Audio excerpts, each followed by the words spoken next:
Recordam as duas notícias colocadas na última aula? A primeira dizia sobre a justiça desistindo da meta para julgar crimes contra a vida, e a segunda sobre o anúncio do ministro no sentido de que haveria um mutirão carcerário para reduzir a superlotação dos presídios. Qual a repercussão disso num país com as taxas de criminalidade que nós já vimos que o Brasil possui? Aqui nós entramos diretamente no que chamamos de democídio. Definição do professor Rudolph J. Rummel: o assassinato de qualquer povo ou indivíduo por seu governo. Que também se considera, segundo o professor Rummel, ele também considera que se um governo causa a morte pelo desleixo e depravada indiferença pela vida humana, essas mortes podem ser consideradas intencionais. Nesse quadro à direita, nós temos as 50 nações, as 50, melhor dizendo, cidades mais violentas do planeta. O Brasil conta com 17 dessas 50 cidades. Natal é a melhor situada no ranking, em 4º lugar. Vejam,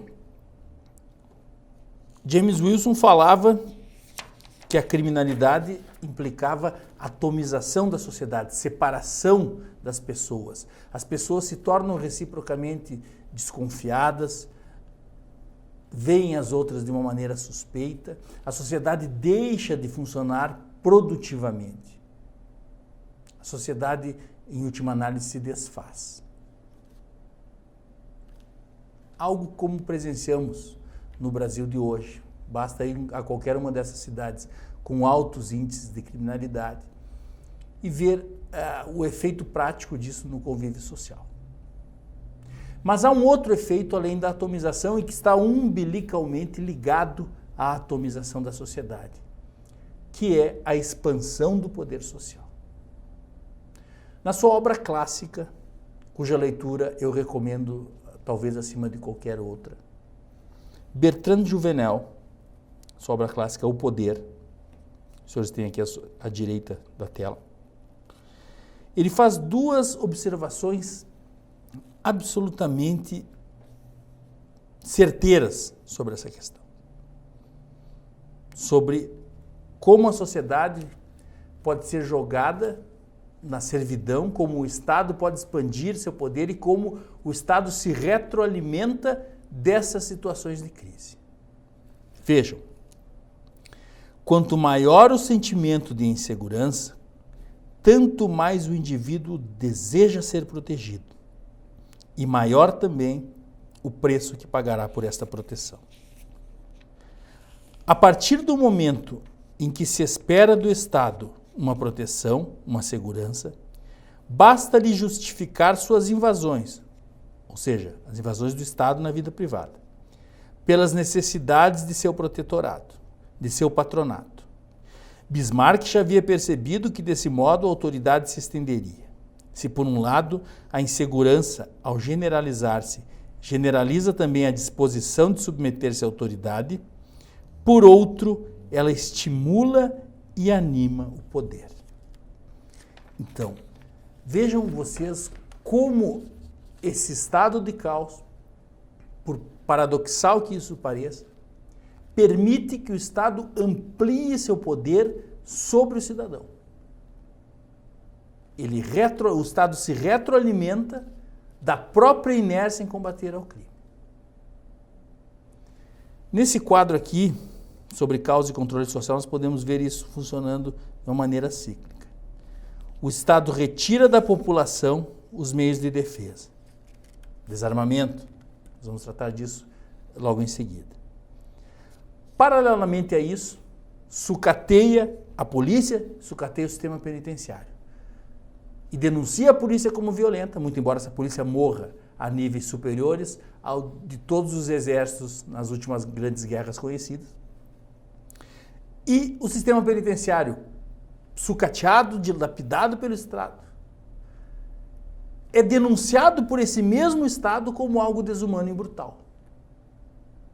Esse mesmo Estado que não constrói presídios, que não investe em presídios, denuncia esse estado de calamidade para quê? Para gerar impunidade. Para justificar mutirões pelo desencarceramento.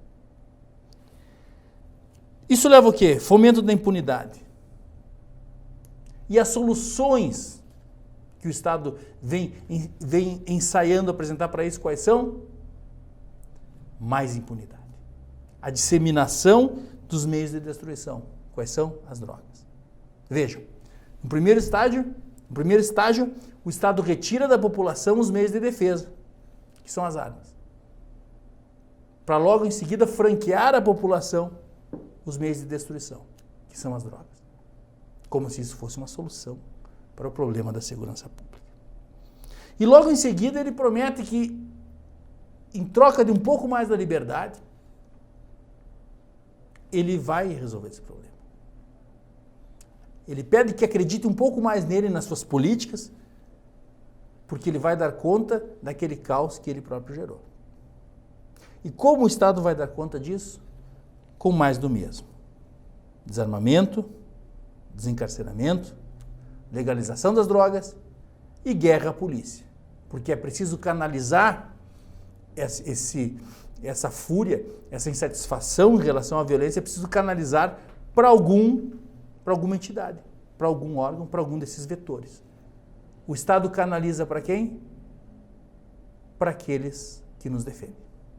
Canaliza toda essa fúria, essa insatisfação com o nosso atual estado de coisas, não para o narcotráfico, não para esse flagelo que nos assola, mas justamente para um vetor de conservação, que é a força policial. Apenas para ficarem alguns exemplos. Desarmamento civil. Vejam, nós temos o referendo sobre desarmamento. Nesse referendo sobre desarmamento, cerca de 64% da população brasileira disse que não queria abrir mão do direito à autodefesa. Não obstante isso, o Estado brasileiro impõe cada vez mais restrições que tornam impeditivo a um brasileiro possuir e principalmente portar arma de fogo para sua autodefesa. O Estado não proporciona uma segurança pública minimamente razoável ao mesmo tempo em que proíbe o cidadão, retira do cidadão esse direito sagrado à autodefesa. Na nossa obra Bandidolatria e Democídio, eu trago um exemplo que eu vou replicar aqui. Segundo dados de 2014, foram praticados no Brasil, ou registrados no Brasil, 47.646 estupros. 90,2% das mulheres afirmam ter medo de sofrer violência sexual, segundo o Anuário de Segurança Pública.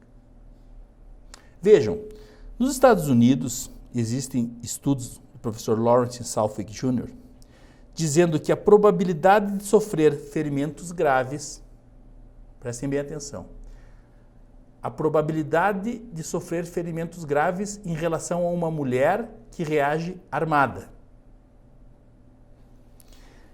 é 2,5 vezes maior para mulheres que não oferecem qualquer resistência, num caso de ataque sexual, no caso de uma tentativa de estupro. E é 4 vezes maior quando as mulheres resistem usando uma arma. Então, esses mesmos estudos dão conta de que o armamento da população feminina é, inclusive, para a sociedade como um todo, um ganho em segurança muito maior do que o armamento da população masculina, porque a população feminina é mais indefesa diante dos ataques. A mulher, em geral, é fisicamente mais frágil do que o homem e, por isso, o armamento de uma mulher torna aquela relação de custo e benefício para o agressor muito mais penosa, muito mais custosa, com o perdão da redundância, para aqueles que pretendem agredi-lo.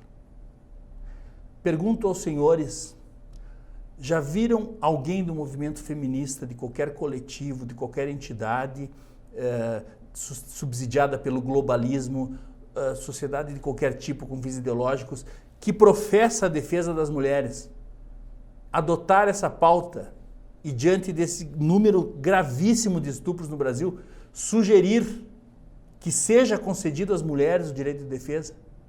Não. Eu, ao menos, jamais vi. E acredito que os senhores também não. Por quê? Porque esses movimentos, ao que tudo indica, não tem como seu principal foco de interesse a efetiva defesa da mulher. Mas antes, a atuação dentro daquele processo de subversão do nosso ciclo cultural.